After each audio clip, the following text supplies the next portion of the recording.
Muito bem, boa noite a todos e a todas, sejam bem-vindos ao nosso encontro da disciplina Tecnologias na Educação. Espero que vocês todos estejam bem, para iniciarmos aí essa unidade 2. E aí me digam, me contem aí como é que foi a prova de vocês. Ficaram felizes? Todos foram bem? O que vocês acharam aí da provinha? Enquanto o restante da turma vai entrando aqui, vamos conversando um pouquinho. Senti falta do Washington falando, citando os textos, que eu não lembrava direito. Ó, a Cleonice está dizendo que gostou.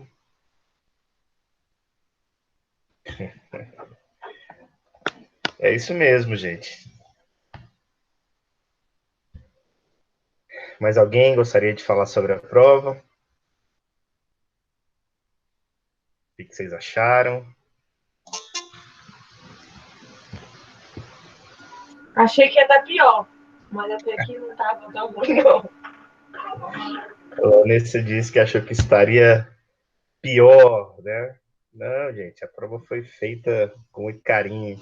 E se vocês prestaram atenção, eu acho que nós respondemos umas duas questões juntos ainda, antes da prova. Aquela análise que nós fizemos das questões, vocês lembram? De análise do estilo do texto, né? Então, eu trouxe duas questões para nós respondermos juntos naquela última aula.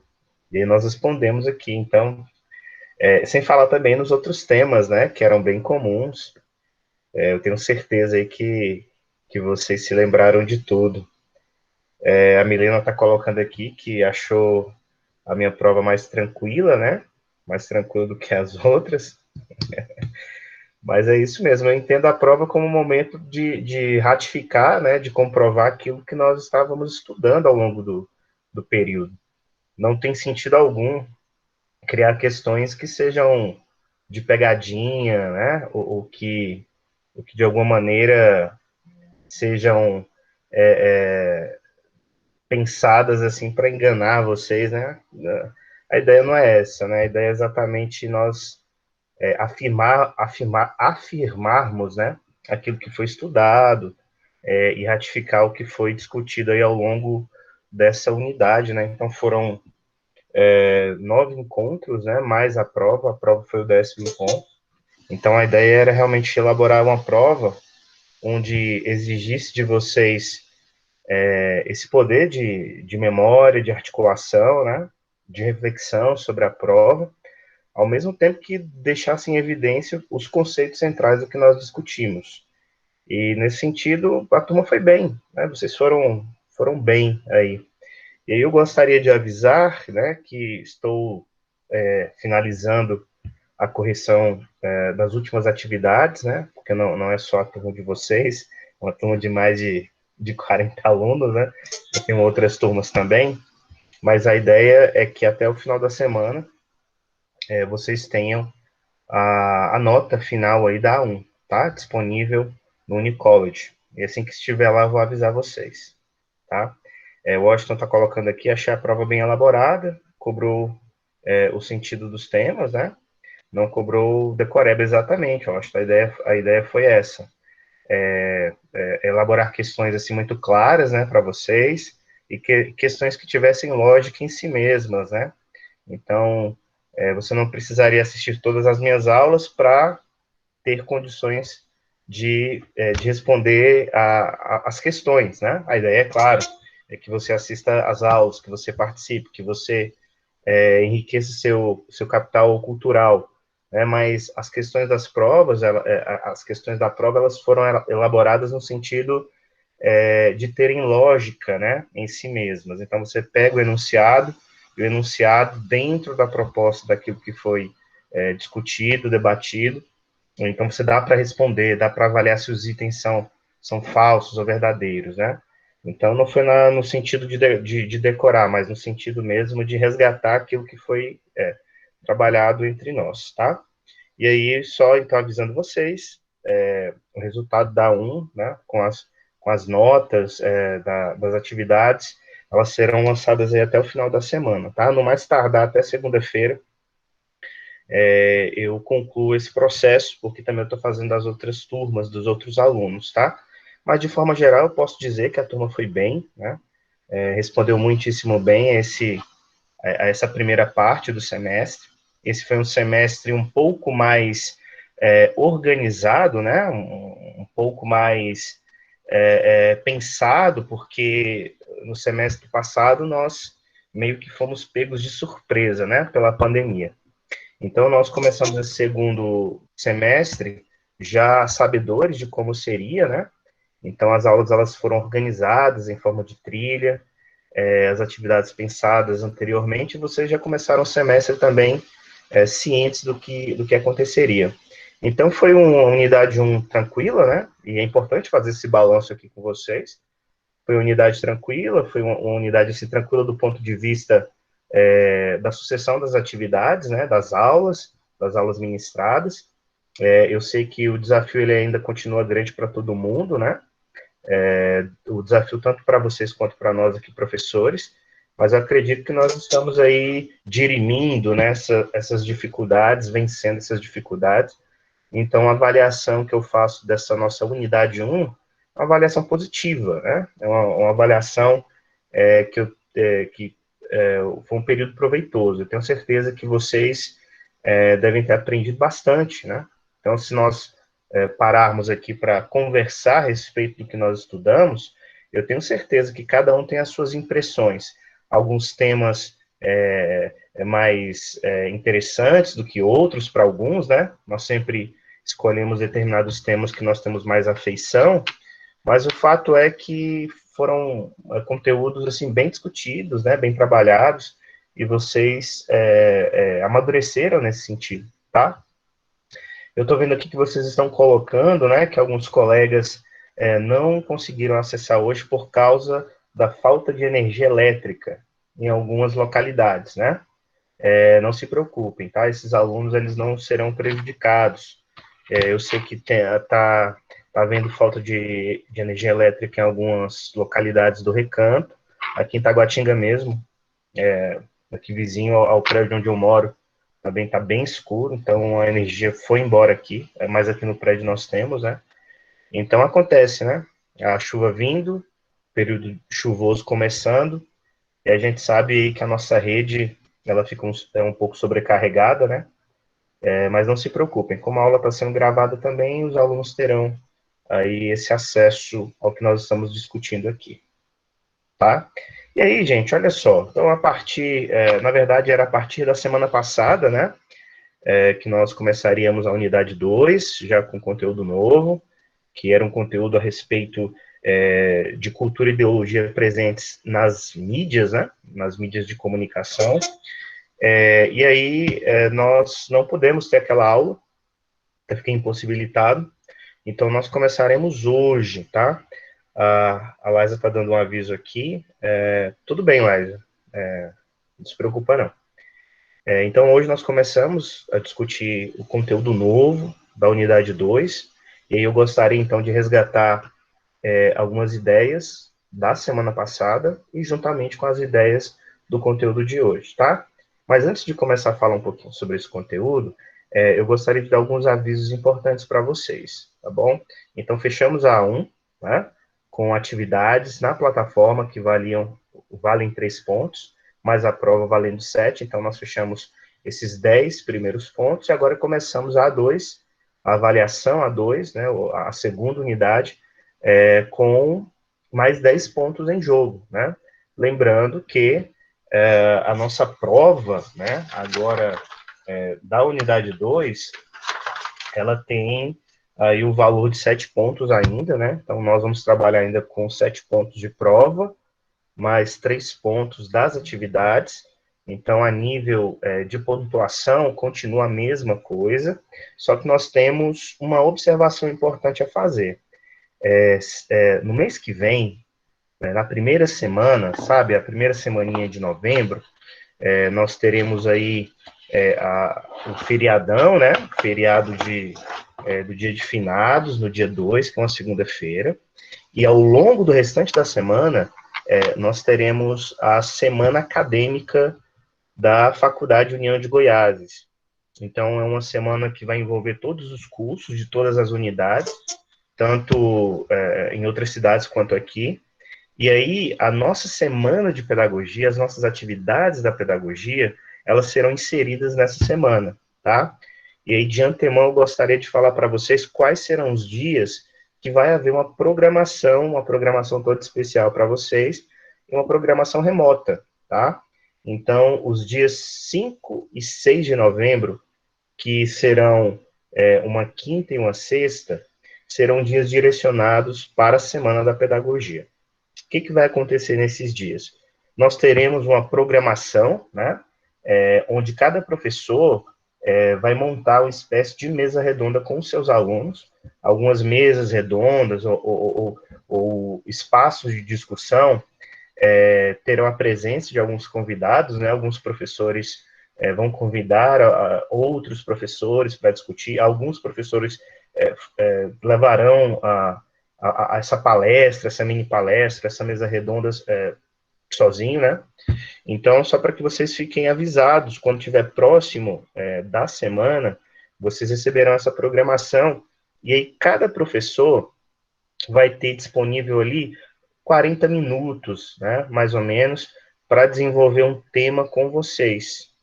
E como é uma atividade da Semana da Pedagogia, provavelmente vocês receberão a certificação pela participação, tá? E assim, já deixando aqui o meu horário também claro para vocês, né? Eu vou apresentar no dia 6, na sexta-feira, no horário das 19h30, né, 7h30, até as 8h10. E aí, nesse dia, eu falarei sobre tecnologias, educação e a sociedade brasileira na pandemia.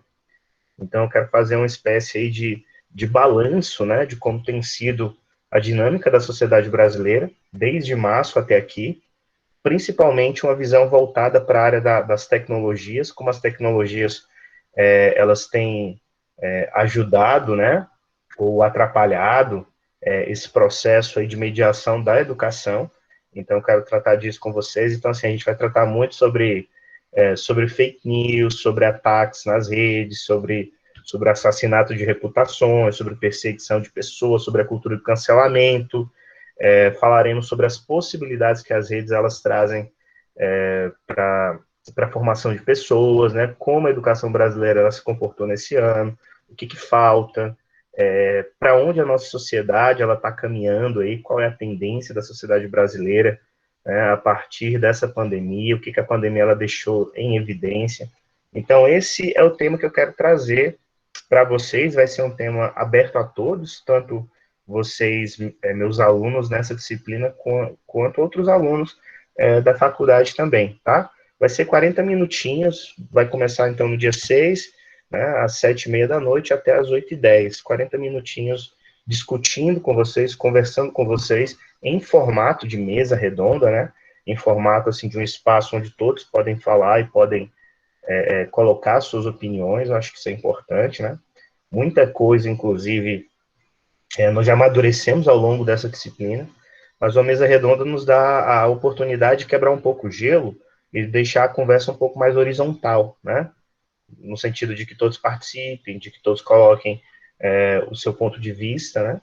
Então, já de antemão, já estou avisando a vocês que nós teremos essa atividade, tá? Ela provavelmente vai ter uma certificação e também, gente, uma pontuação, tá bom? Então, eu vou considerar a participação de vocês nas mesas redondas também para atribuir pontuação na nossa disciplina.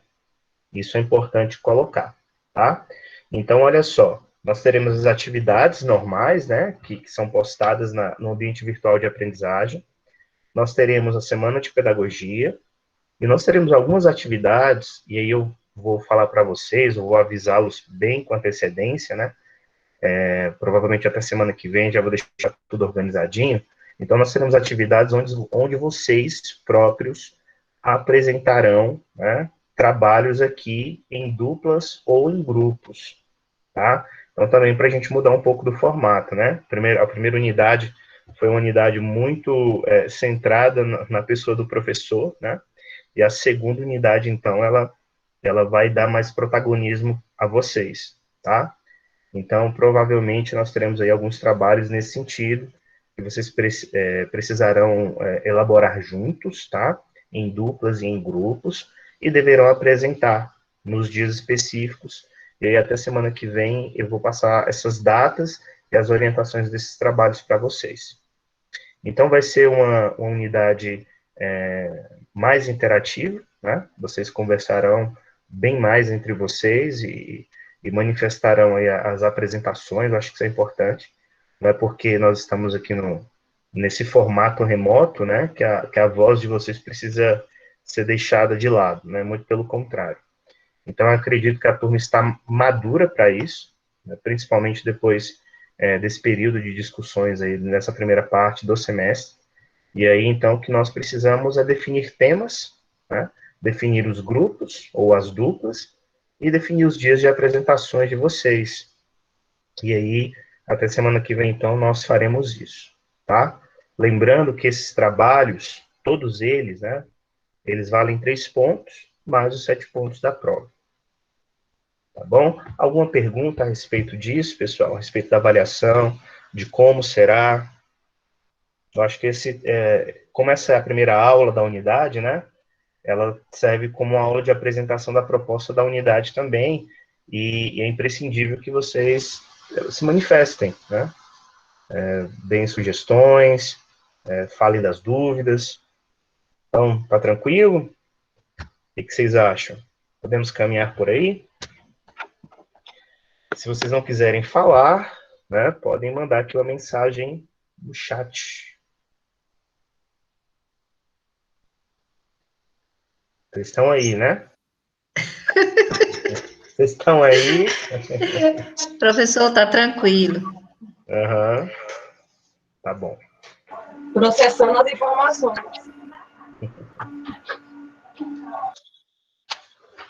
Tá.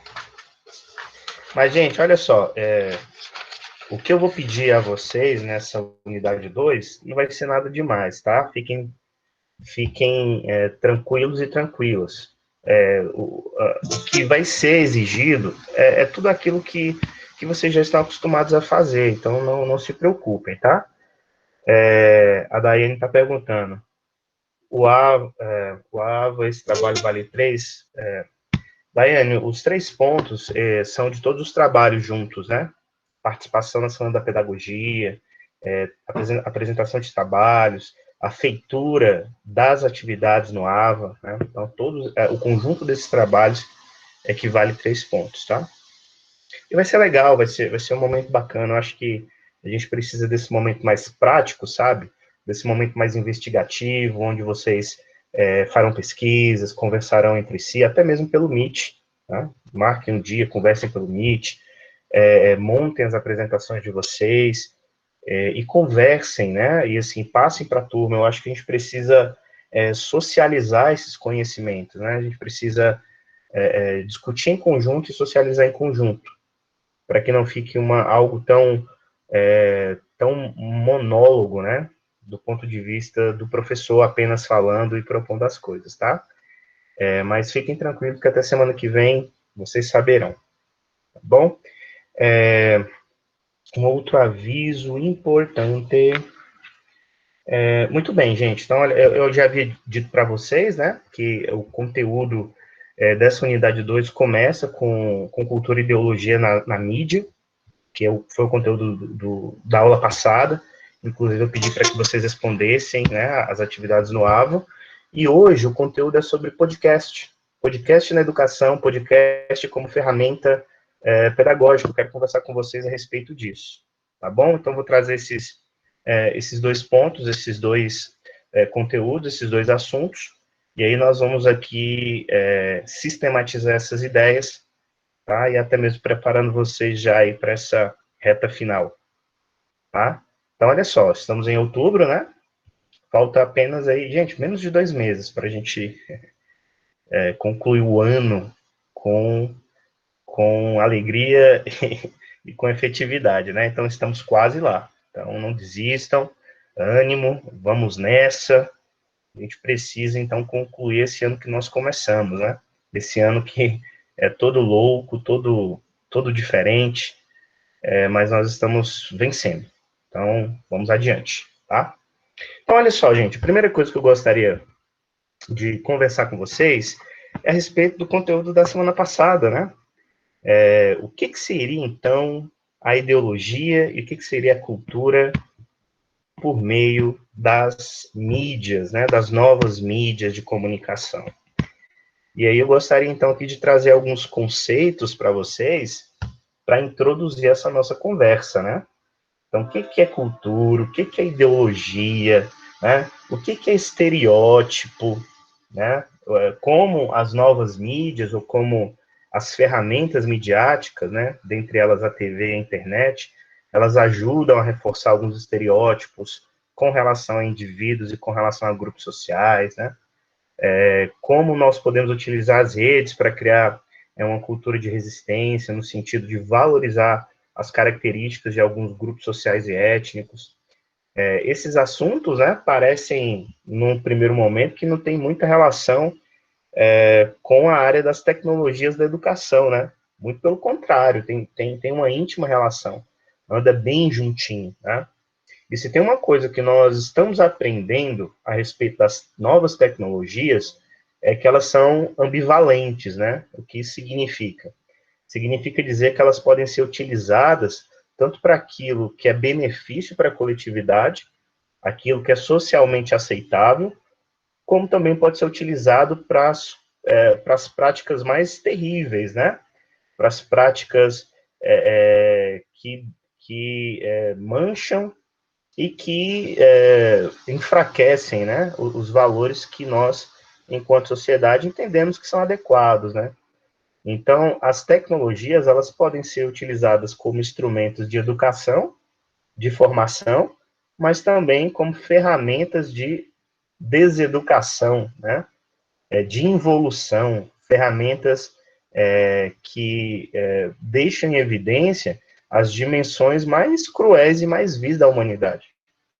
Então, se tem uma coisa que é a nossa história, a história humana, né, e a análise da nossa sociedade deixa em evidência para nós, é que o ser humano, enquanto espécie, é capaz dos mais sublimes atos, né, inclusive a criação das tecnologias mais sofisticadas. E, em contrapartida, também pode ser capaz de fazer coisas terríveis, coisas atrozes, né? Então, as guerras que se passaram aí na nossa história, principalmente a Primeira e a Segunda Guerra Mundial ao longo do século XX, né? E todas as atrocidades que são produzidas por elas, né?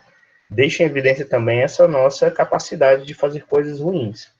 A tecnologia, ela pode ser encarada de duas maneiras, né? Ela pode ser encarada como esse fogo de Prometeu, né? Esse fogo que vem do Olimpo, no sentido de trazer uma vida mais confortável aos seres humanos, né? É que eu uso uma linguagem mitológica, né?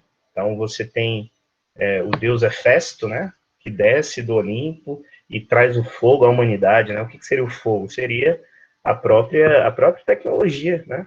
Então, uma invenção dos deuses, né? Digamos assim, e os seres humanos, então, fazem uso do fogo, né? Fazem uso dessa chama para aquecerem seus lares, né? Para prepararem seus alimentos, e também utilizam essa chama para fazer um monte de outras coisas, como finalidades bélicas, etc., né? Então, a tecnologia, para nós, né, do ponto de vista mitológico, seria essa espécie de fogo, né? Que é trazido para nós e que nós precisamos, então, dar uma destinação adequada a elas, né? Então, para que você utilizará o fogo? Para dar uma vida mais confortável aos seus, né? Para fazer com que a sociedade se torne um lugar mais seguro, né? Ou você pode utilizar o fogo também para finalidades de guerra, né? Para finalidades bélicas. E aí a gente precisa, então, pensar um pouquinho a respeito dessa ambivalência das tecnologias, elas são ambivalentes, né? Elas podem servir para muitas coisas. E quando a gente fala sobre educação, né, quando a gente atribui esse substantivo e esse adjetivo ao mesmo tempo, né, às tecnologias, nós a situamos, então, num ambiente onde a discussão é propícia, né, onde nós precisamos discutir, onde nós precisamos refletir. Eu acho que isso ficou muito evidente ao longo da unidade 1, essa questão de você estudar a sociedade em rede e as implicações dela, mas não no sentido da ingenuidade, né, aceitando tudo que ela traz, mas no sentido mesmo de um olhar mais criterioso, mais analítico, entendendo que não é porque nós temos uma conjuntura dessa forma que as coisas precisam ser assim sempre, né? O Washington está colocando aqui uma opinião, né? Eu li o texto da aula 11, muito interessante, fala sobre os símbolos que são usados nas estruturas culturais para excluir ou incluir, né? Exatamente. Então, olha só, nós chegamos nesse ponto de analisar as tecnologias, de perceber que elas têm essa ambivalência, sim, né? E é importante também nós alargarmos a visão que nós temos das tecnologias, né? Então, a tecnologia não é só o computador, a tecnologia não é só o tablet ou o celular. Nós temos outros aparelhos aí, inclusive aparelhos midiáticos, que moldam, né, a consciência das pessoas e que moldam a maneira como elas vivem. E a televisão é uma dessas mídias, é uma dessas maneiras, né? E o artigo do encontro da semana passada, ele trata exatamente disso. Como é que os comerciais de TV, né, como é que as propagandas, elas podem criar estereótipos ou criar estigmas sociais nos indivíduos. Seria possível que um comercial criado para vender um produto, né, criado para anunciar um produto, nós crescemos assistindo essas propagandas, né, esses comerciais, nós crescemos entre um desenho animado e outro, né, entre o intervalo dos filmes, entre um programa ou outro na TV aberta, uma coisa era muito recorrente, os comerciais que eram produzidos para anunciar algum tipo de produto, né? Então, desde a nossa infância, nós convivemos com isso. Então, se tem um tênis bacana, um relógio, um óculos, uma roupa, né, um produto de última geração, todos esses artefatos, né, consumíveis, eles eram apresentados e ainda são apresentados, né? Isso dá muito dinheiro para os próprios canais. Inclusive, é o que dá fôlego financeiro para as TVs, para os canais de TV aberta, principalmente hoje em dia, onde esses canais eles estão aí em uma franca concorrência, né, com canais de streaming, com a internet, com o YouTube. Então, nós temos uma conjuntura muito mais desafiadora para esses canais tradicionais, né? Então, mais do que nunca, a questão do dinheiro das propagandas, né? Quando uma grande empresa, uma grande marca vai na TV e diz o seguinte: olha, nós te pagamos um valor X para você anunciar o nosso produto, né? Então, é necessário para a própria sobrevivência desses canais, principalmente os canais de TV aberta, que perderam aí uma audiência expressiva nos últimos tempos, né? Então, existem pessoas que assistem pouco TV aberta. Então, foram aí capturados, né? Pelos canais de streaming, como a Netflix, como a Amazon Prime, como a Disney, o Disney Plus, que ainda vai estrear no Brasil, né? Pelo próprio YouTube, né? Tem gente que deixa de assistir as novelas e a programação de uma TV regular, tradicional, para ir no YouTube assistir o seu programa, né, preferido. Ou então tem uma TV por assinatura, tem canais fechados, né, prefere assistir um esporte, um jogo de futebol, ou um outro programa num canal fechado. Então percebam que o contexto da TV é um contexto muito diferente de 20, 30 anos atrás, né? Mas Se tem uma coisa que é constante na TV, principalmente aqui na TV brasileira, é o fato da utilização desses comerciais, né? Exatamente para dar fôlego financeiro aos canais de comunicação. Nenhum escapa, tá? Então, todos querem esse dinheiro de merchandising, né? E aí, o que acontece? Eles pegam o dinheiro do merchandising, anunciam, né, essa propaganda, anunciam esse comercial, e muitas vezes esses comerciais eles não são passados por um filtro. E aí o artigo coloca exatamente isso, que alguns comerciais, né, que são pensados para apresentar produtos, né, para apresentar determinados itens que devem ser vendidos, eles acabam reforçando algumas ideias, alguns estereótipos sobre determinados grupos sociais. E aí, para a gente entender um pouco desses conceitos, né, eu trouxe aqui para vocês uma breve apresentação, gente, só para nós amadurecermos a compreensão sobre esses conceitos centrais, tá? Então, o teminha da aula é cultura e ideologia, a mídia revelando estereótipos raciais e de gênero. Esse é o conteúdo da semana passada. Já já nós falaremos também sobre os podcasts na educação, tá? Então, assim, o que é importante saber? Existem alguns conceitos que são centrais. O primeiro deles, para que a gente entenda tanto o artigo quanto a problemática, é o conceito de cultura, né? O que seria, então, a cultura? O que significa, né? Então, a cultura significa todo aquele complexo que inclui o conhecimento, a arte, as crenças, a lei, a moral, os costumes e todos os hábitos e aptidões adquiridos pelo ser humano, não somente em família, como também por fazer parte de uma sociedade da qual é membro, né? Então, de forma mais genérica, poderíamos dizer que toda a criação e expressão humanas podem ser consideradas uma cultura, desde os hábitos alimentares de um povo, passando pela sua religião e códigos de conduta, até suas criações artísticas. Então, de forma geral, em síntese, o que é cultura? É tudo aquilo que é produzido pelo ser humano no contexto da convivência com outros, né? Então, a maneira como você come, os pratos que você gosta, né? Então, assim, o brasileiro gosta muito de um feijão e de um arroz, né? Se você vai num país europeu, provavelmente os elementos de base da alimentação são diferentes. Não vai ser o feijão, não vai ser o arroz, né? Serão outros elementos, dependendo do lugar onde você vai fazer essa análise. Então, olha só, esse exemplo que eu estou dando aqui da alimentação, ele pode ser também aplicado à questão das vestimentas, tá? A língua, as vestimentas, a alimentação, a arte, a religião, a maneira como as pessoas se relacionam, os códigos de conduta, principalmente, né? Os elementos de arbítrio de uma determinada sociedade, aquilo que é correto, aquilo que não é correto, né? Aquilo que é regra num determinado contexto, e em outro contexto, talvez, essa regra possa ser relativizada.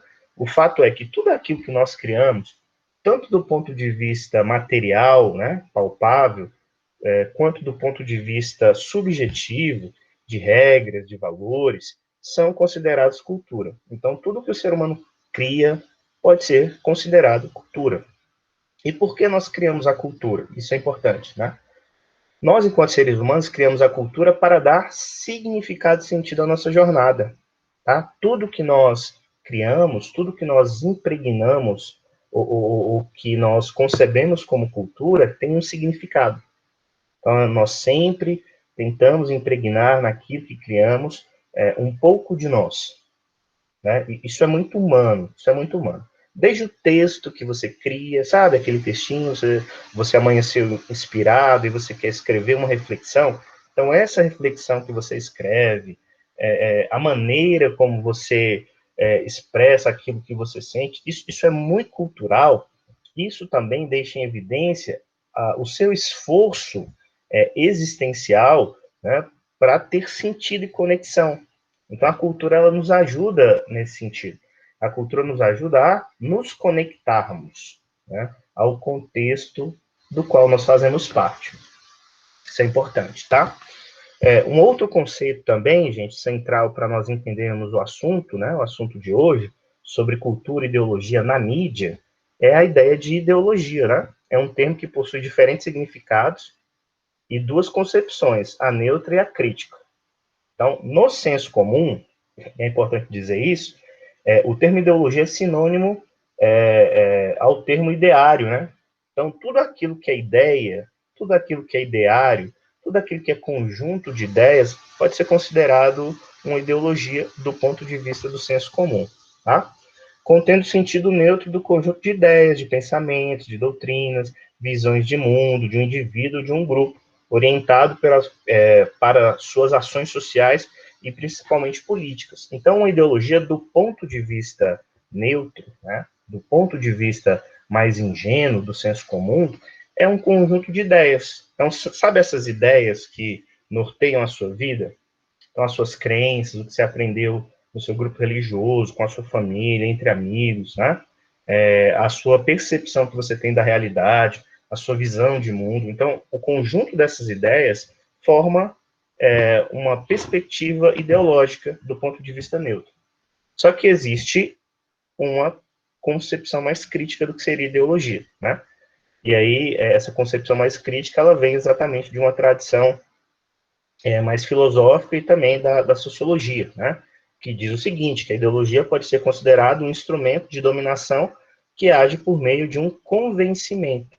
Seria uma espécie de persuasão ou dissuasão, mas não por meio da força física. Então, você é convencido de algo, né? Implanta uma ideia em você, você é convencido de algo, você é persuadido sobre uma determinada ideia, mas é de uma forma muito, como eu poderia dizer, suave, né?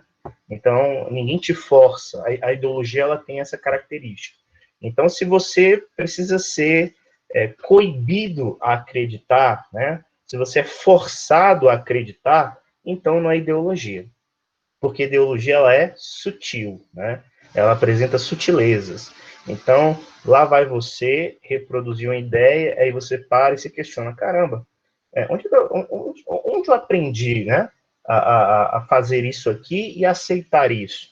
Então, as coisas, elas acabam acontecendo de forma tão natural que você passa a não questionar o sentido da sua ação. Né? Eu gosto muito de dar um exemplo, acredito que até já devo ter dado esse exemplo para vocês, a respeito da questão das lanchonetes, né? Das lanchonetes que servem fast food. Eu acho que um bom exemplo, assim, de como a ideologia ela age, seria como nós deixamos, né, essas ideias ou essas propagandas dessas redes de fast food entrarem, né? Elas são assimiladas por nós de forma tão natural que você passa a não questionar. Então, olha só, e muitas dessas empresas, muitas dessas lanchonetes ou desses restaurantes, eles utilizam o espaço da propaganda, o espaço do comercial, né, por meio ali de propagandas feitas por um marketing bem profissional, né? Então, a maneira como utilizam sons, cores, narrativas, né, cenas, todos esses elementos reunidos, eles podem te passar uma ideologia, podem te passar uma ideia que você assimila naturalmente, você passa a não se questionar porque você acredita nessa ideia. Então, uma dessas ideias, né, então assim, parece que há uma espécie de comoção coletiva todas as vezes que nós vemos aquele M amarelo do McDonald's, né? Vocês já pararam para pensar? Então, toda vez que tem a musiquinha, né, do McLanche Feliz, ou todas as vezes que você vê o M amarelo grandão, mesmo quando você não está com fome, a fome bate, né? A fome, ver o M amarelo do McDonald's desperta em você fome, desperta em você desejo de entrar naquele lugar, de comprar aquele lanche, de experimentar aquele sanduíche, né? E aí, se você tem uma relação de restaurantes que você pode ir, e dentre esses restaurantes está lá o Mac, né? Muitos vão escolher o Mac em detrimento de outras lanchonetes, né? E nós vamos dizer que é o lanche mais gostoso, que tem uma batata mais irresistível, etc. e tal. Esse é um exemplo, dentre vários outros. Então, a ideologia, ela se serve desse conjunto de imagem, de cores, de sons, né? Exatamente para nos seduzir. E uma vez seduzidos, você compra a ideia, né? Você pega a ideia, e aí você passa, então, a acreditar naquela ideia e a viver de acordo com aquela ideia, sem se preocupar se é uma ideia verdadeira, se é uma ideia socialmente correta, né? Você vai vivendo de acordo com aquilo. E aí nós temos alguns autores que exatamente vão dar uma percepção crítica, né? Então a ideologia, ela serve para quê em muitos momentos? Ela serve para passar para você uma ideia que não é verdadeira, uma ideia que é equivocada, talvez uma ideia que seja preconceituosa, uma ideia que expresse racismo, discriminação, sexismo, xenofobia, né, homofobia, uma ideia que represente o machismo. E aí, como é tudo muito sutil, né, esse é o sentido de ser da ideologia, você vai pegando para si e você vai vivendo ou agindo de acordo com essas ideias que lhe são oferecidas, né, de forma muito sutil. Um dos autores que falam muito a respeito disso, claro que vocês já sabem que essa perspectiva mais crítica da ideologia vem da tradição marxista, né, mas existe um autor que eu acho muito, muito interessante a obra dele, que é o Louis Althusser, né, que é um dos expoentes da sociologia da educação. Então, ele deixa isso em evidência quando ele fala que, em muitos momentos, a escola ela serve como um aparelho ideológico do Estado, junto com o esporte, junto com as mídias, né? Elas estão ali exatamente para trazer uma ideia que legitime aquilo que o Estado quer. Então, quando você não tem os problemas resolvidos pelos aparelhos repressivos, que é a polícia, os tribunais, a cadeia, né? O Estado ele precisa recorrer a uma forma mais sutil de convencimento. E que forma mais sutil de convencimento é essa? A escola, né? A escola que te ensina bons modos, boas maneiras, respeitar os mais velhos, não transgredir a norma social, não praticar crimes, né? E na esteira da escola você também tem o esporte, que te ajuda a ter essa percepção, né? A religião também ela é importante nesse sentido. Então percebam, o Althusser, né? A contribuição do Althusser é no sentido de mostrar que, em muitos momentos, a ideologia ela é encabeçada pelo próprio Estado, pelas próprias classes que dominam a sociedade.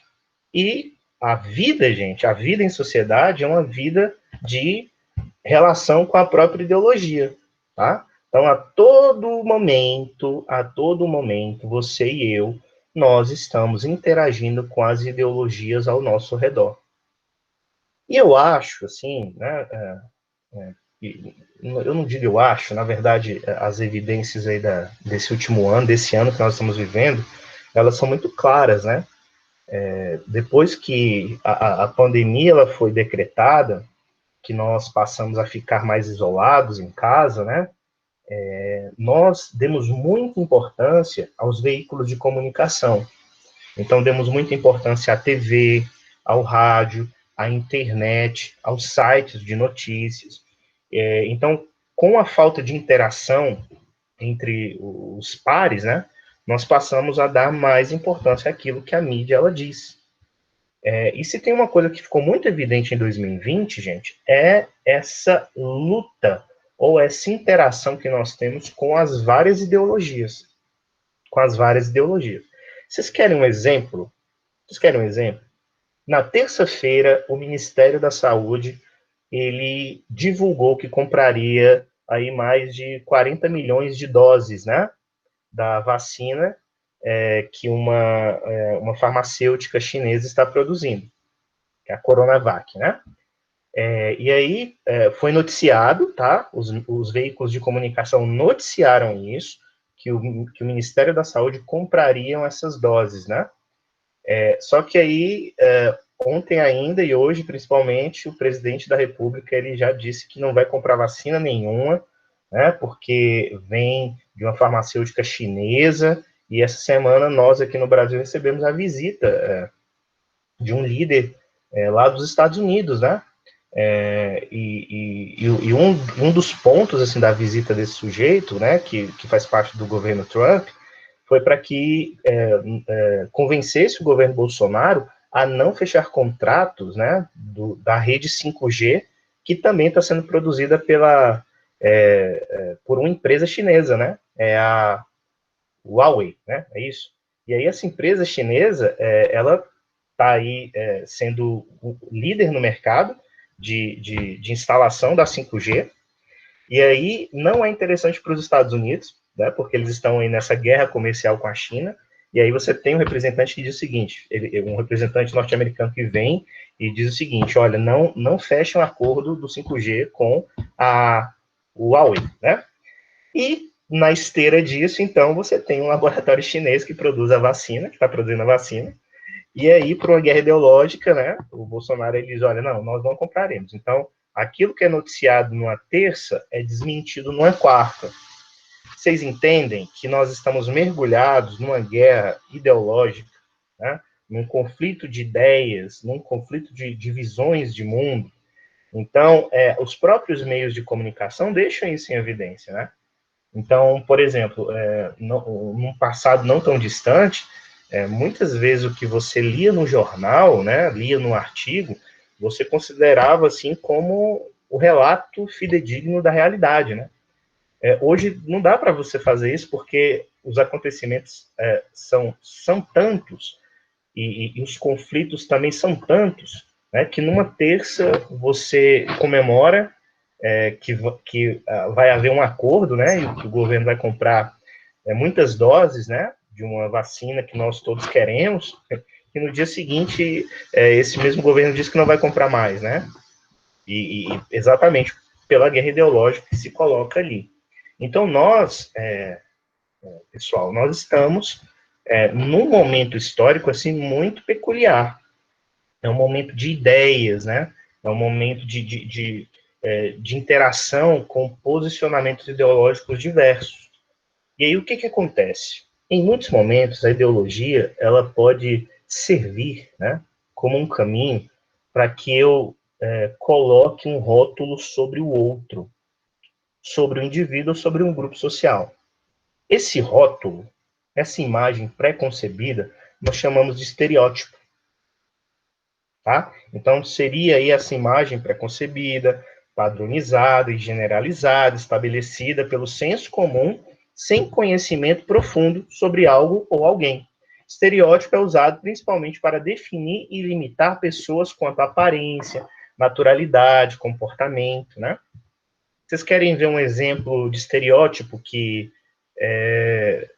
foi cunhado, né? Foi produzido esse ano, e foi espalhado pelas mídias, assim, o estereótipo de que o coronavírus é o vírus chinês, né? É o vírus comunista, tá? É claro que todos nós sabemos que o vírus ele surgiu na China, né?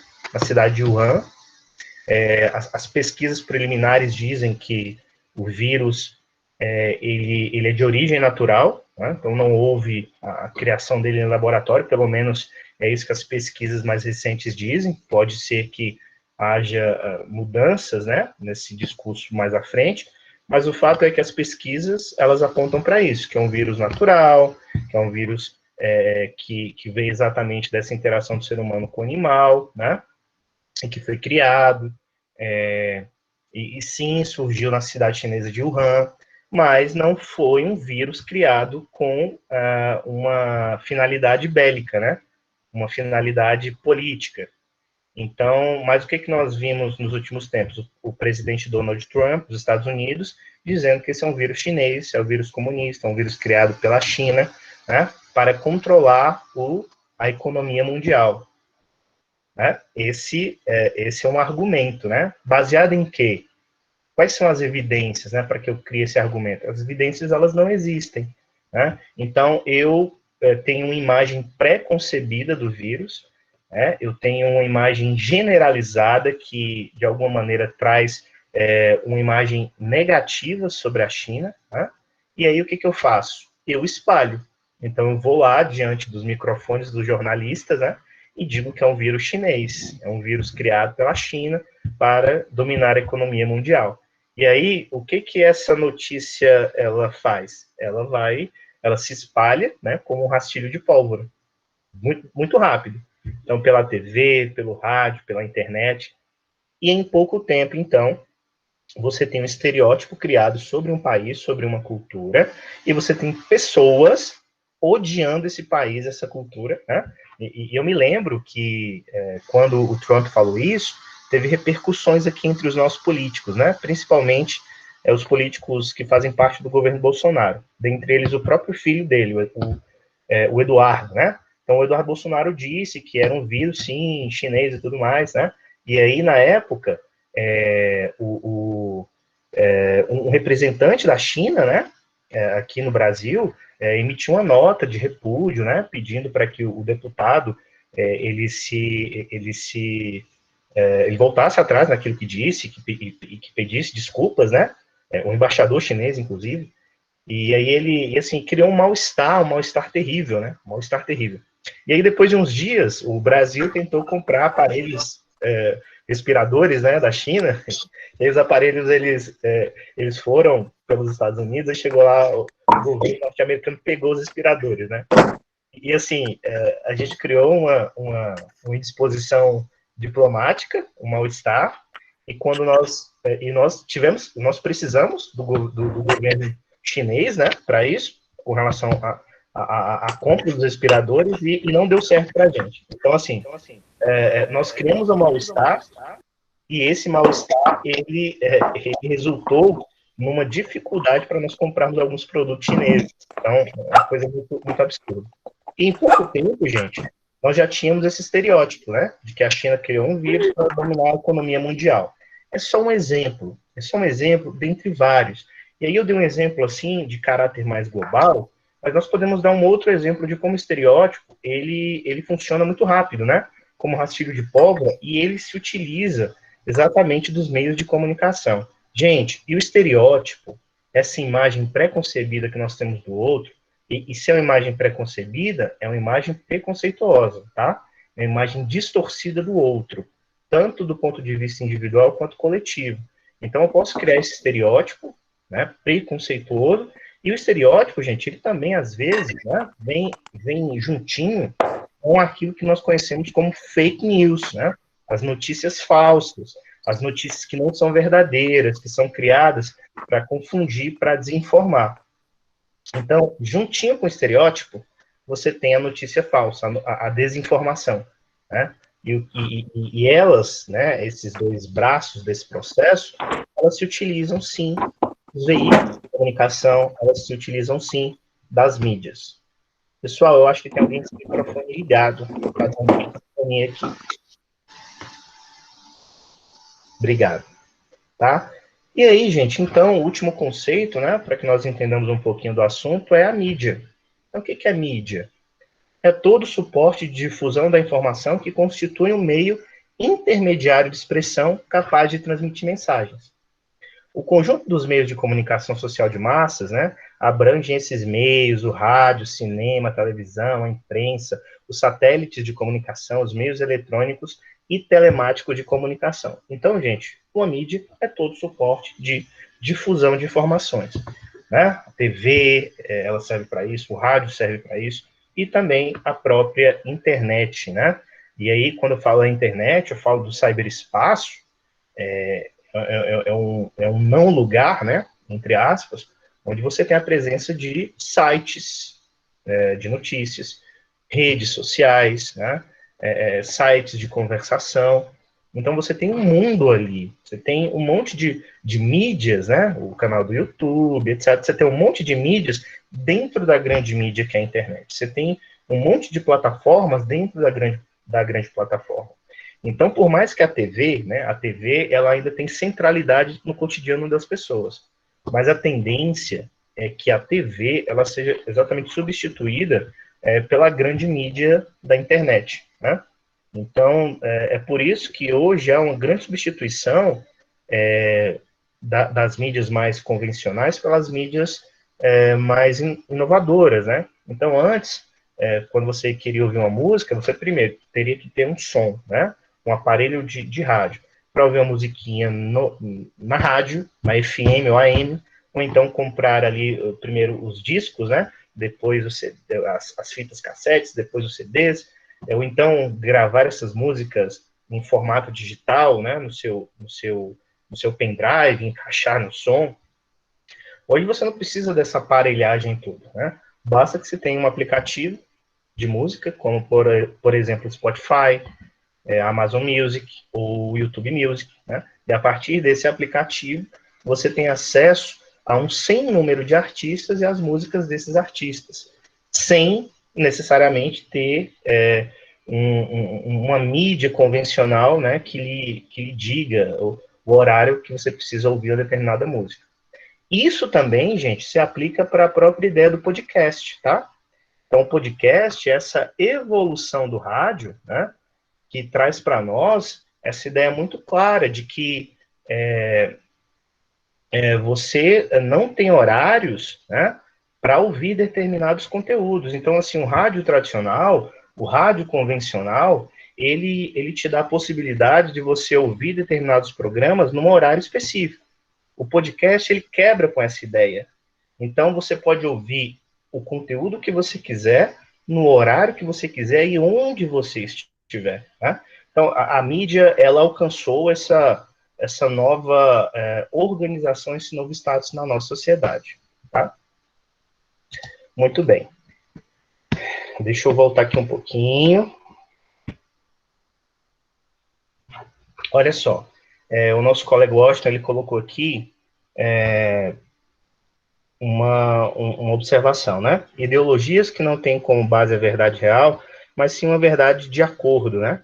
E usam símbolos estruturados na cultura para convencer que a verdade que eles estão dizendo são reais, não baseadas em dados, mas sim no sentido de pertença que o símbolo ocasiona, né? Como símbolos da pátria, família, religião, ainda que não demonstrem qualquer ação para defenderem tais temas. Isso aqui é uma reflexão do colega, muito interessante. Isso aqui, inclusive, dá um artigo bacana, viu? Quando você pega símbolos, né, que são comuns, e você coloca os símbolos comuns para representarem determinadas ideias, né, determinadas visões de mundo, e que não estão de acordo com aqueles símbolos reais, mas você imprime outro significado a eles. Isso é muita ideologia, né? Então, olha só, gente, o que eu quero dizer com isso? Eu quero dizer que essas mídias, né, esses mecanismos de comunicação, eles, de alguma maneira, ajudam, tá, na propagação dessa questão dos estereótipos, até mesmo um comercial de TV. Até mesmo um comercial de TV. Tá? Pessoal, me dá 3 minutinhos, tá? Eu vou resolver uma coisa aqui, já volto, tá? 3 minutos. Por favor, 3 minutinhos de intervalo.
Voltei. Muito bem, pessoal, continuando aqui. Vocês entendem isso? Foi um intervalinho para o lanche, tá?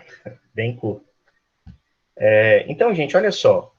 O que eu quero mostrar para vocês aqui é que a mídia, né, a mídia de forma geral, tanto a TV quanto a internet, ela tem esse poder ambivalente. E nós, por vezes, não observamos isso. Então, determinados estereótipos ou determinadas imagens pré-concebidas de alguns grupos, nós reproduzimos. Desde um comercial de TV, né, que tenta te vender um produto, até uma notícia que você recebe, você repassa essa notícia pensando que é verdade, mas não é verdade, né? Então, a ideologia, ela transforma uma intenção de um grupo específico numa verdade, e o que efetivamente não é. Então, olha só, recentemente, né, eu não sei se vocês se lembram, eu gosto muito de dar alguns exemplos políticos, né, da realidade política brasileira, porque eu acho que cabe muito bem.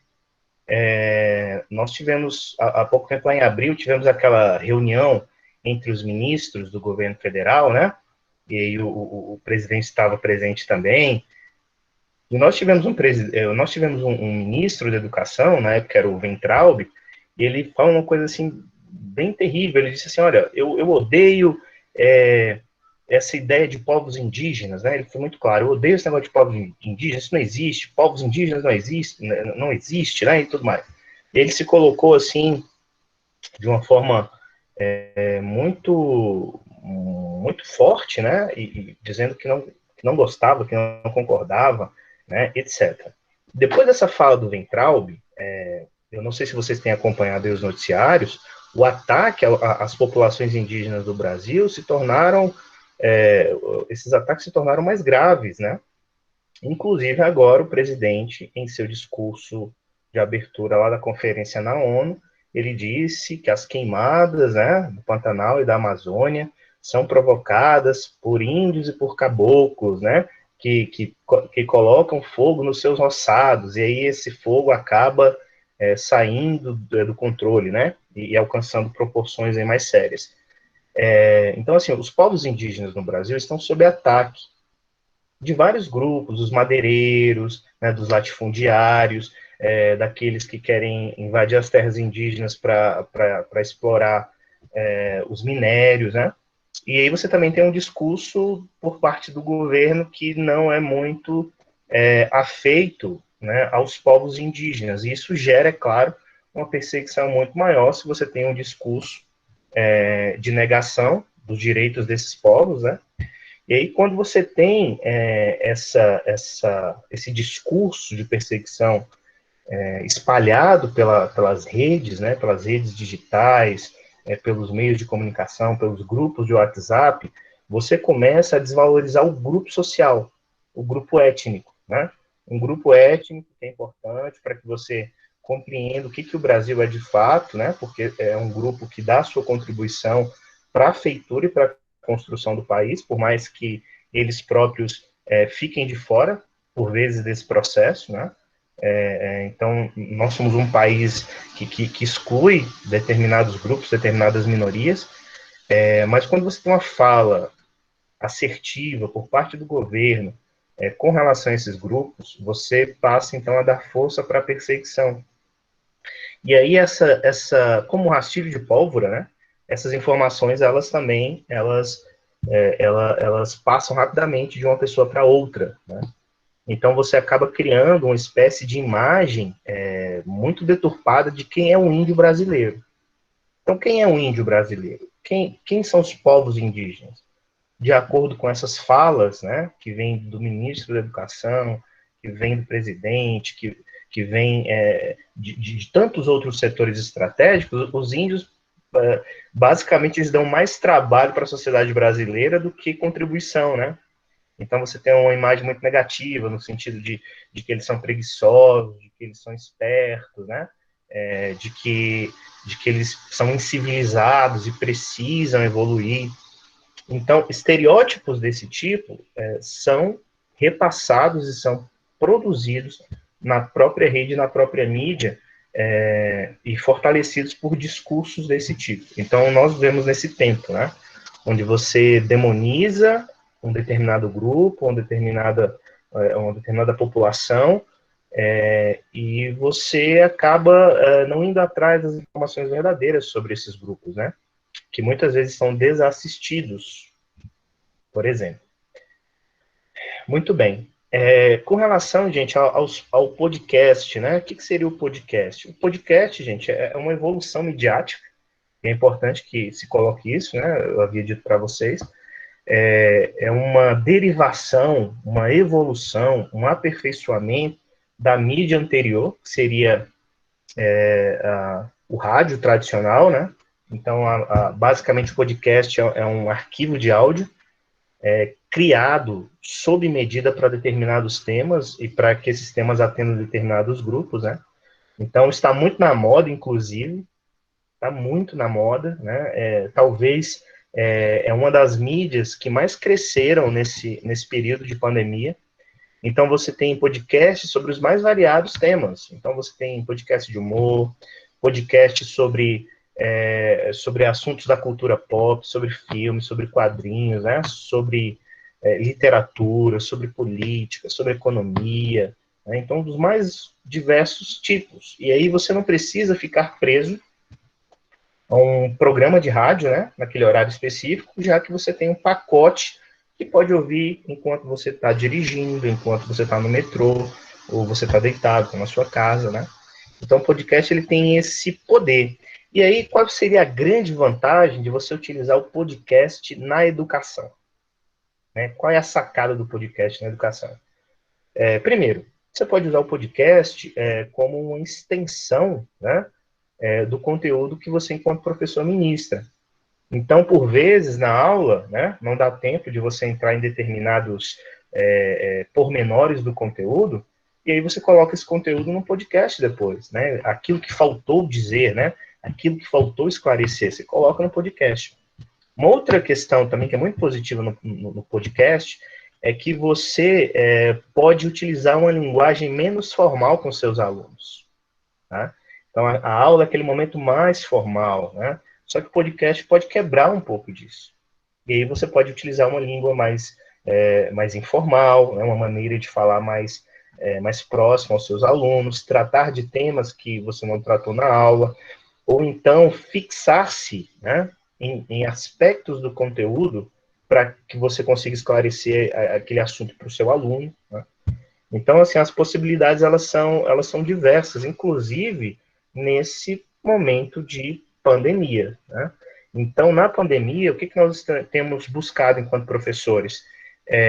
Criar mecanismos, né, onde você consiga dar feedbacks para os seus alunos, retornos para os seus alunos, na medida que eles fazem as atividades nas plataformas. Então, aqui na faculdade, nós utilizamos o Moodle. Só que outros professores, né, principalmente na Secretaria de Educação, estão trabalhando com o Google Classroom, né, o Google Sala de Aula. E aí, qual é a grande angústia? Muitas vezes você colocar o conteúdo lá, colocar atividade na plataforma, o aluno responder, e você não ter uma comunicação mais estreitada. Aí você tem o Google Meet, que é esse momento aqui, ajuda bastante, né?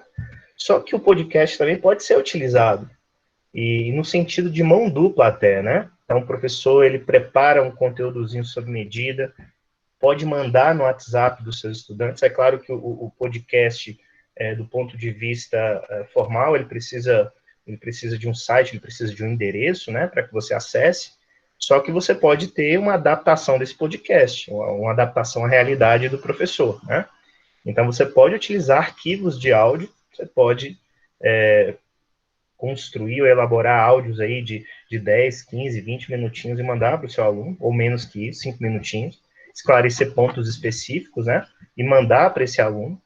Essa é uma possibilidade, né? Uma possibilidade de estreitar o laço, de estreitar a comunicação, inclusive também recebendo do seu aluno pacotes de áudio, né? Olha, eu quero saber como é que está a leitura do meu aluno, né? Então você pede para que ele leia um determinado texto, te mande o áudio, né? Para saber como é que está a fluência da leitura, etc.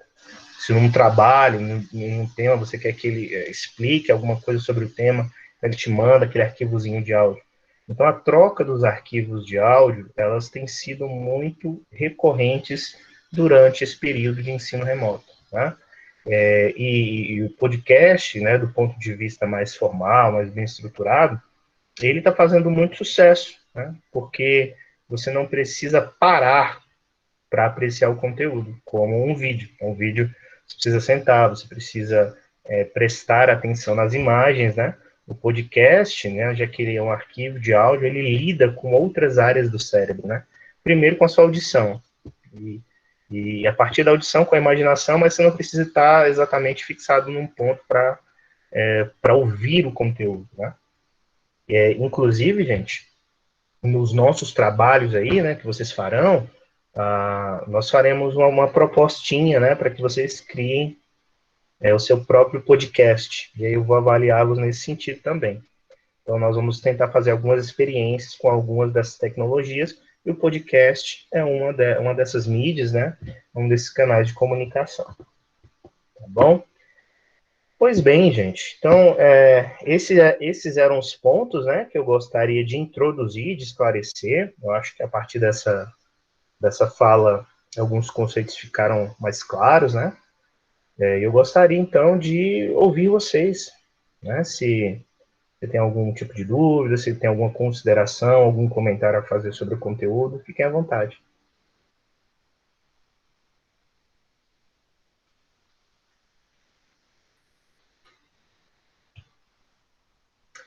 Professor, Sim, pois não.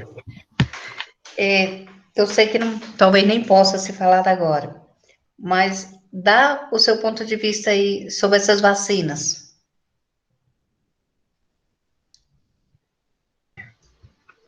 Baldira, com relação às vacinas, a gente precisa de cautela, tá? Eu sei que o desejo é grande, né? Por fazer com o desejo de ter a vacina, de ser imunizado, de sairmos dessa situação terrível, né? Dessa quantidade de mortes. Então, é preciso, assim, nós temos esse desejo, essa esperança, né? De termos uma vacina que realmente funcione. Ao mesmo tempo, nós precisamos de cautela, né? Para que nós não sejamos usados aí como cobaias humanas, e possamos, então, desenvolver problemas mais graves por causa de uma vacina que não foi testada da maneira correta. Eu acho que a gente precisa ter essa leitura, né? Ao mesmo tempo esperançosos, mas também cautelosos. Entendendo o seguinte, toda a epidemia, toda a pandemia, ela causa transtornos dos mais diversos, principalmente com muitas mortes, né? Na nossa última pandemia grande, que foi a gripe espanhola, no início do século XX, foi assim também, muitas mortes, né? E aí leva um tempo para você produzir a vacina. A vacina, ela sempre vem, tá? Com 1 ano, com 2 anos, né? Ou com um período de tempo maior, mas ela vem exatamente pelo estudo e pela pesquisa de médicos, de sanitaristas. Então, a nossa vacina chegará, né? A nossa vacina chegará. Só que, assim, o que a gente precisa ter em mente, né? Que a OMS, no início, né, lá da pandemia, disse que uma vacina efetiva não poderia ser produzida em menos de 2 anos. Só que o discurso da OMS mudou, né? Então, o Tedros Adhanom, que é o diretor-geral, ele falou que nós poderíamos ter, sim, uma vacina efetiva até o final do ano, até o início do ano. Então, assim, as coisas estão mudando muito rápido, as informações são muitas. Só que a gente precisa também ter em mente o seguinte, né? Que essas empresas que estão levando adiante esses testes, eles estão seguindo todos os protocolos, né? Então, já passaram pela terceira fase, agora estão na fase de testes, etc. Então, é preciso esperança de que a vacina funcione, né? Ao mesmo tempo de ter aí uma cautela, né? Principalmente por parte dos governos. Agora, o que não deve haver, politização da vacina, como está acontecendo.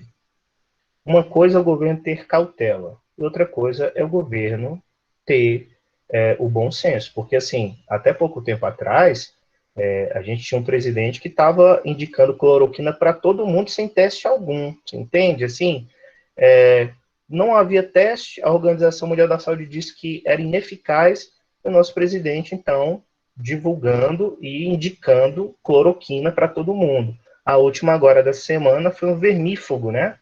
E disseram aí também que era muito bom, que, né, o próprio Ministério da Ciência e Tecnologia estava apresentando um estudo desse tipo, né? Sem embasamento científico também. Então, olha só, sem critérios para cloroquina e vermífugo, agora com muito critério para vacina chinesa que está vindo, vocês entendem a questão da politização da coisa? Então, assim, você, para cloroquina, tudo ok, não precisa de teste. E aí uma vacina que já passou por 3 fases e que vai ser aplicada em muitos países, inclusive, né? Então você não quer? Assim, por que você não quer? Né? É por causa da cautela, do cuidado com o povo? Não, você tem uma politização dessa vacina, e isso não é bom. Cautela é uma coisa, politizar a vacina é outra. Outra coisa perigosa é você jogar no colo da população a questão da obrigatoriedade da vacina, tá? E assim, a gente precisa também olhar para a nossa história, né? A revolta da vacina lá no início do século XX, com relação à gripe espanhola, né? E o governo decretou a obrigatoriedade da vacina, e o povo foi às ruas, quebrou tudo, né? Por quê? Porque não houve sensibilidade por parte do governo, o governo, naquela república brasileira inicial, era um governo muito autoritário, que deixava de lado os pobres, né? Então, o povo se revoltou. Nós podemos viver uma segunda revolta da vacina no Brasil se o nosso governo não tiver sabedoria adequada. Então, olha só, ao mesmo tempo que você precisa considerar a individualidade, a liberdade do outro, você precisa também considerar que a Covid-19 é um mal coletivo. Não é um mal que atinge só você ou só a mim, é um mal coletivo. Então, nesse sentido, nós precisamos amadurecer a discussão com a população, porque é um assunto de interesse público, né? E a vacina é de interesse público. Se a doença é de interesse público, atinge a todos, a vacina também precisa ser discutida, para que você não tenha uma outra revolta, uma outra indignação, e o governo precisa ser muito sábio no sentido de gerir isso. Agora, jogar para o colo, não vai ser obrigatório, né? Isso pode gerar problemas, porque eu não estou lidando só com a minha individualidade, eu estou lidando com o direito do outro também de ficar saudável, né? Então, ele se vacina e eu não, né? Então, assim, existem algumas coisas. Então, eu acho que a fala precisa ser uma fala, assim, muito, muito cautelosa, né? Entendendo que a gente precisa da vacina e que a gente precisa ter o cuidado, o nosso governo precisa cuidar de nós, para que nós não nos tornemos cobaias, né? Mas é claro que nós não podemos politizar e nós precisamos sim de uma vacina que funcione. Então, eu, particularmente, sou a favor, né? Sou a favor. Então, se você tem uma vacina que já passou por todas essas fases de teste e que vai ser aplicada agora em muitos países, né? Então, assim, eu estou do lado aí dos testes, né? Eu estou do lado da pesquisa. Né? Melhor do que ficar do lado de alguns posicionamentos do tipo, vamos tomar vermífugo, né? Vamos tomar cloroquina, não é mais. Essa vacina chinesa é mais segura do que a cloroquina, né? 1000 vezes, assim. A gente precisa ter esse bom senso também. Professor, eu não sei se o meu ponto de vista é errado, mas eu vejo que isso tudo é um jogo de interesses. Não com a população, mas interesse em causa própria. Porque você vê que isso aí gira, roda, mas quem está favorecendo mais? A preocupação está girando em torno de quem? Não é do povo. Da China. Sim, exatamente. Então, e outra coisa, você vê que o tratamento em um hospital particular, os médicos passam tais medicamentos para tratar Covid. No hospital do governo, é outro medicamento. Então, que controvérsia é essa? Por que um lugar tem um tratamento, outro lugar tem outro tratamento? Um sobrevive, consegue se sair até muito bem, tem um tratamento, passa, claro, vários perrengues também, mas sai dessa situação. E outros já tão rápido vão a óbito. Pode-se dizer o quê? Foi uma falta também de um tratamento adequado? Porque fica as dúvidas, né? Assim, eu tive um colega de trabalho, um colega de trabalho, né? Ele pegou o vírus, com três dias depois ele veio a óbito, né? E nós temos casos de pessoas que pegou e que não teve sintomas, assim. Então, assim, a questão da manifestação no organismo, ela diverge, né, de uma pessoa para outra, é muito diferente. Agora, é claro que quando você não tem um tratamento adequado, a possibilidade de vir a óbito é muito maior. Então, esse meu amigo, por exemplo, ele ficou percorrendo de hospital em hospital, né? E o pulmão dele só sendo comprometido pelo vírus. E não houve um atendimento adequado. Então, talvez se houvesse um atendimento adequado, né? A coisa ela descambaria para um outro lugar. Só que assim, o que a gente precisa ter cuidado? Médico nenhum pode receitar um medicamento que não foi testado. Gente, não há medicamento para Covid-19. Não há, não há. Não há estudos, não há testes, não há remédio, tá? Assim, e a gente sabe que alguns médicos, eles podem fazer isso, né? Receitar. Mas tá errado, porque não há medicação. O que há é uma espécie de tratamento onde você dê uma condição para que o organismo ele se recupere, né? Então você entuba, você deixa numa posição onde o sujeito consiga respirar de uma forma melhor, né? Você o isola, você pode inclusive ministrar determinada medicação que combata determinado sintoma, né? Como a febre, etc. Mas não há medicação para combater o vírus em si. Isso é importante dizermos, né? Então, quando você tem um governo que diz o seguinte, olha, toma isso, que isso resolve, é perigoso, porque, primeiro, isso vem de uma pessoa que não é médico, né? Segundo, o que ele diz não está de acordo com os protocolos de saúde, que são protocolos internacionais. Então, por exemplo, há muito tempo, a cloroquina já foi descartada. Então, já foi descartada. Os estudos já apontaram que não resolve. Agora, estamos indo para o lado vermífugo, né? Então, olha só, ao mesmo tempo que você precisa, né, não, peraí, a gente está dando credibilidade para determinadas medicações que não são seguras, mas para a vacina que está sendo criada, a gente está cheio de reservas, né? E é claro também, gente, que a gente precisa analisar o seguinte, ó, tem muito dinheiro envolvido, tá? Então, esses laboratórios que criam essas vacinas, e todo mundo está doido para criar alguma vacina que seja efetiva para ganhar muito dinheiro. Então, assim, é um mundo muito louco nosso, né? Então, o mundo inteiro sofrendo com a doença e os laboratórios preocupados com o seu grande lucro, né? Então, é muito dinheiro envolvido também. A gente precisa ser crítico nesse sentido. Por enquanto, a recomendação é o distanciamento social. Não há outro remédio adequado. Distanciamento social, higienização, aquelas recomendações iniciais continuam as mesmas, né? E, é claro, também torcendo aí para que você tenha uma vacina viável. E o que tudo indica é que a gente está caminhando para isso, para ter uma vacina viável. Outra coisa, né, um estudo recente, é que a letalidade ela vem diminuindo. Por quê? Porque os médicos estão aperfeiçoando o tratamento dessas pessoas. Né? A maneira como você atende tem feito com que boa parte não morra, né? É por isso que a gente tem acompanhado aí uma queda nos números de óbitos, né? Mas também precisam ser vistos com muita cautela, porque pode haver subnotificação, etc. Mas a gente, se Deus quiser, a gente vai vencer mais essa. Muito bem. Pessoal, é isso então. Obrigado aí pela paciência de vocês. Professor, Sim, pois não? pergunta. Teria como o senhor adiar o dia da postagem só que no fórum? Eu acabei confundindo as datas e eu pensei que essa aula da semana passada era a aula do hoje. E eu não tinha visto que continuou na semana passada. Tem como o senhor prorrogar para 2 dias ou 3 dias? É que eu comecei a ler o texto. Você está falando do fórum de hoje, Washington? Não, da semana passada. Que termina hoje. Uhum.